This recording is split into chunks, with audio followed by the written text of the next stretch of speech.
জেনে নিই। তাই আজকে পাঠ, আর আজকেও কিন্তু হচ্ছে গিয়ে ওই যে চতুর্দশ অধ্যায়ের বলেছিলাম যে পাঠটা হবে, পরস্পর সকলে শ্রবণ করবে।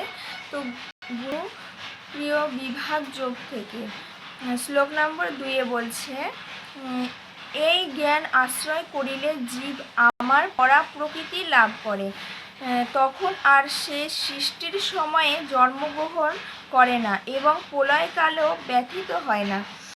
এর তাৎপর্য বলছে, পূর্ণরূপে দিব্য জ্ঞান লাভ করতে পারলে জন্ম মৃত্যু চক্র থেকে মুক্তি হয়ে গুণগতভাবে পরমেশ্বর ভগবানের সঙ্গে একান্ত লাভ করা যায়।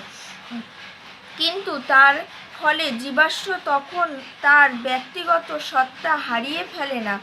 বৈদিক শাস্ত্র থেকে জানতে পারা যায় যে সমস্ত মুক্তির জীবাশ্ম চিদাকাশে বৈকুণ্ঠে ফিরে গেছেন, তারা সর্বদাই পরমেশ্বর ভগবানের ভক্তিযুক্ত সেবায় নিযুক্তি হয়ে তার শ্রীচরণ কমল দর্শন করেন। সুতরাং মুক্তির পরেও ভগবতীরা তাদের ব্যক্তিগত সত্তা হারিয়ে ফেলে না।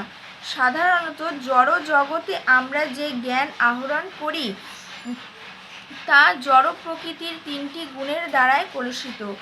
যে জ্ঞান প্রকৃতি 3টি গুণের দ্বারাই কলুষিত নয় তাকে বলা হয় দিব্য জ্ঞান। তো এখানে বলছে যে পূর্ণরূপে দিব্যজ্ঞান লাভ করতে পারলেই জন্ম মৃত্যু চক্র থেকে মুক্ত হওয়া যায়, পরমেশ্বর ভগবানের সঙ্গে একান্তিক লাভ করা যায়। কিন্তু তার ফলে জীবাশ্ম তখন তার ব্যক্তিগত সত্তা হারিয়ে ফেলে না। হরে কৃষ্ণ।